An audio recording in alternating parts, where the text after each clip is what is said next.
You've reacted in a way you regret, and you told yourself it wouldn't happen again, and then it did. If that cycle sounds familiar, this video is for you. Because here's what nobody tells you about the cycle. It has nothing to do with how much you know. You could understand mindfulness completely, you could know exactly what triggers you, you could have every intention of responding differently, and still, the moment arrives and the reaction takes over before you even know that it's happening. So what's actually going on? Why does the version of you who knows what to do keeps getting overruled by the version of you that just reacts? And what if the reason that cycle keeps repeating isn't a willpower problem, isn't a knowledge problem, but something happening inside your nervous system that nobody taught you to recognize? In this video, we're going to break down why self-awareness alone doesn't stop automatic reactions, what's actually happening inside you in the moment before you respond, and the one shift that starts turning that knowledge into something you can actually use in real time. What's going on, everyone? Dr. Greg here, and I just had to talk about this incident that came across my desk, and apparently everyone's talking about it, so why not jump on the bandwagon? Chappell Roan, everyone's favorite new young singer. So apparently, while Chappell was eating breakfast at this restaurant or hotel in Brazil, there was a family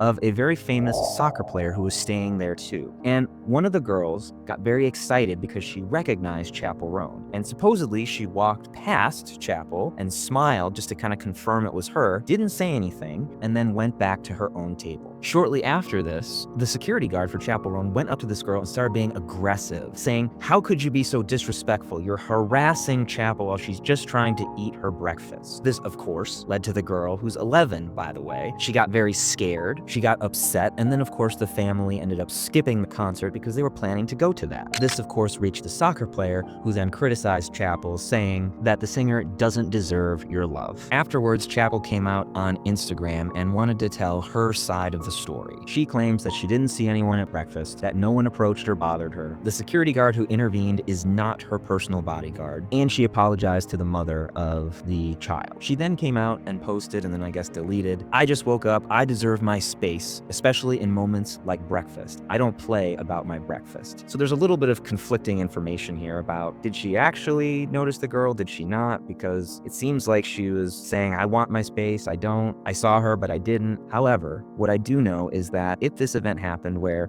Chappell was responsible for some of what happened, there's probably a reason for it. Now, here's the thing. Even if we maybe discount this incident, I've heard of other instances where Chappell has kind of lashed out before as well. There's plenty of stories about her being quite aggressive with people that she has interacted with. This isn't to throw any kind of disrespect or shade, as the kids say, at Chappell. I bring all of this up because there's a reason that she's probably acting like this or reacting like this, and that has to do with the nervous system and her experiences. So let's get into the psychology of it. What's actually happening underneath the surface? For one, most people aren't always aware of what's happening with them in the moment. Think about even yourselves while you were brushing your teeth this morning. Were you thinking about brushing your teeth? Or as you were brushing your teeth, were you thinking about what's coming next and thinking about what you have to do at work, or maybe reflecting on what happened the day before? You probably weren't fully present in the moment. And that's just with brushing teeth. This idea is called autopilot, where you're not really thinking about the present moment, you're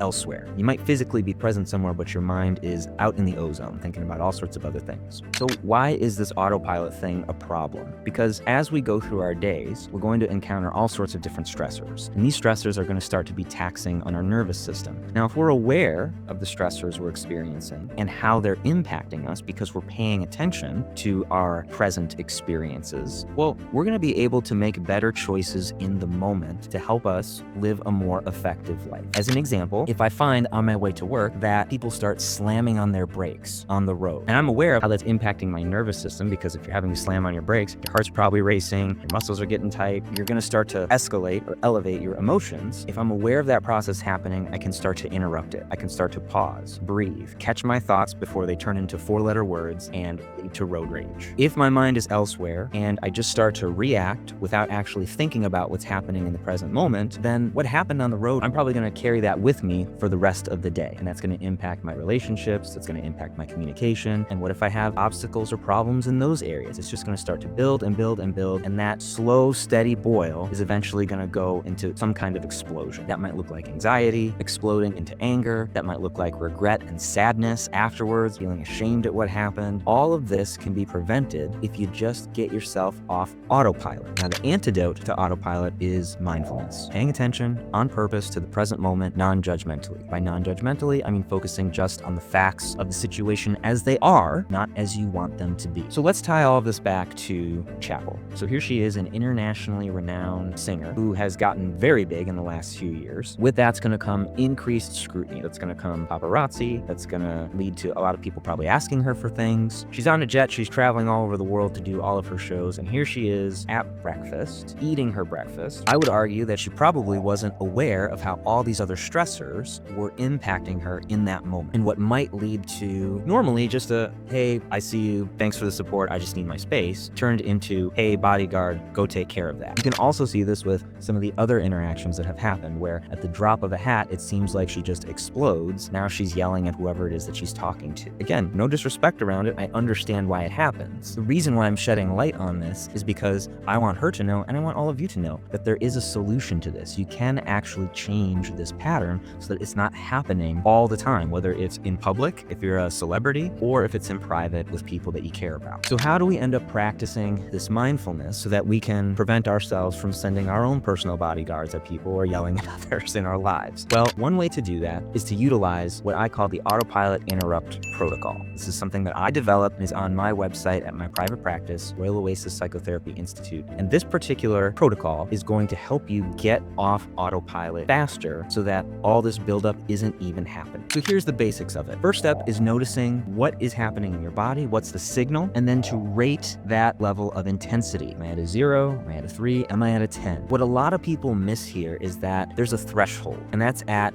usually about 7. Once you go past 7, that logical part of your brain, your prefrontal cortex, it starts to shut down a little bit. That emotional part of your brain takes over. If you're able to catch that, hey, my number is starting to escalate. An hour ago, I found myself at a 3. Now I'm starting at a 5. Hey, in another hour, I might be at that threshold of 7. This is where you can start to run the micro drills that I have that are going to help you strengthen those mindfulness muscles, and it's going to increase your ability to manage uncomfortable emotions. Once you start to do those micro drills, you're going to be able to push pause and stop just for a moment. In this pause, you can start to make small connections and do little things to bring the pressure down. Slow the breath, unclench the jaw, drop the shoulders. These adjustments aren't just about calming down. They're about widening the window between the trigger and the response, long enough for something other than autopilot to take over. So here's what I want you to take away from this. Knowing what you should do isn't the problem. The problem is that the moment that matters most happens too fast for knowledge alone to catch it. What mindfulness actually trains isn't your understanding of a reaction. It trains your ability to notice the moment before. And when you start recognizing that signal early enough, when you can feel the activation rising and choose to pause instead of react, something shifts. Your responses start becoming more about awareness rather than habit. And that gap between who you want to be and how you actually show up in the hardest moments starts to close. If you want to start building that skill in your life, the Autopilot Interrupt Protocol is the tool I use with the people I work with. It's the first link in the description. It's free, takes 3 minutes a day, and it's Chappell Roan approved.